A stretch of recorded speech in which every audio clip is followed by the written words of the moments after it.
আমাদের smart meter নিয়ে আমরা দীর্ঘ এই নিয়ে 3বার আমরা ডেপুটেশন দিলাম এদের কাছে দিয়েছি আমরা। কিছু না, আমাদের দাবি হচ্ছে যে স্মার্ট মিটার যেগুলো বসানো হয়েছে সেগুলোকে খুলে ফেলার জন্য, খুলে আমাদের পুরনো যে ডিজিটাল মিটার সেটা আমাদের লাগিয়ে দেওয়া হোক।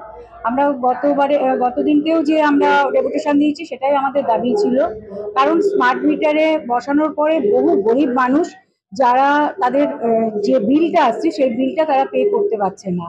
এবং আমাদের আরেকটা দাবি যেটা, যে আমাদের যেমন স্মার্ট মিটারে অসুবিধে কি, যেটা আসছে মিটারে বিল সেটা সঙ্গে সঙ্গে আমাদের পে করতে হচ্ছে, কিন্তু আমাদের ডিজিটাল মিটারের সুবিধা ছিল যে যদি বেশি কোনো বিল আসতো তাহলে আমরা একটা ইলেকট্রিক সাপ্লাইয়ের কাছে আমরা একটা দাবি করতে পারতাম যে এটা একটা কটায় 2টো হোক 3টে হোক ইনস্টলমেন্টে এই টাকাটা পেমেন্ট করা যায়।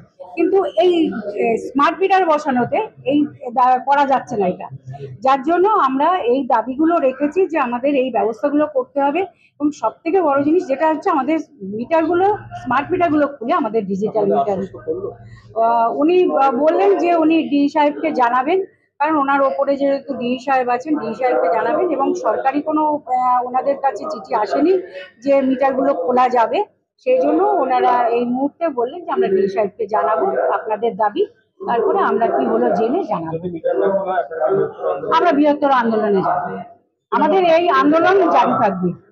এই নির্বাচনের পর 26-এর নির্বাচনের পরই আবার নতুন করে এটাকে আবার বসানোর পরিকল্পনা, কিন্তু আপাতত যেহেতু চারিদিকে মানুষ এটার ব্যাপারে ব্যাপক বিক্ষোভ করছে, মানুষের মধ্যে প্রতিক্রিয়া তৈরি হয়েছে, সেজন্য এরা আপাতত বন্ধ করে রেখেছে যাতে করে নতুন করে কোনো সমস্যা না হয়। কিন্তু এরা কখনোই বলছে না যে পুরনো যে ডিজিটাল মিটার ছিল সেই ডিজিটাল মিটার আবার বসাবে এবং এই প্রিপেড স্মার্ট মিটার তুলে দেবে, এটা কখনো বলছে না। তার ফলে শুধু আমাদের রাজনৈতিক দল হিসেবে উদ্বিগ্ন হওয়ার প্রশ্ন না, এলাকার ব্যাপক মানুষ খুবই উদ্বিগ্ন। মানে যে বিল আসছে, বিল বেশি আসছে, তার ফলে এটাও আমরা তুলেছিলাম, বিল বেশি আসছে, এরা বললো পাঠিয়ে দাও, কিন্তু একেবারে প্রত্যেককে ম্যান টু ম্যান পাঠানো, তাদেরও তো কাজ আছে, অফিসের সমস্যা। তার ফলে আমরা প্রকৃতপক্ষে যে শুরু হওয়ার জন্য আজ ডেপুটেশন দিয়েছিলাম সেই অর্থে কিন্তু সুবিধা আমরা কোনো পাইনি। এটা সত্ত্বেও আমরা বলেছি, উনি এটা বলেছেন যেটা আমার তো ব্যক্তিগতভাবে কিছু অফিস হিসেবে এখানে কিছু করার নেই, আমরা সেই যুক্তিটা আমরা বুঝেছি, ডিভিশনাল ম্যানেজারের কাছে পাঠিয়ে দেবে জানি আমাদের মেয়রের নামটা। কিন্তু আমরা এটা বলেছি যেটা, যে টাকার যে বেশি অংশ আসছে সেইটাকে যাতে অন্তত রেস্ট্রেন করতে পারে, কিন্তু সেটা কথা দিয়েছেন, যে ব্যাপারটা আমরা দেখব।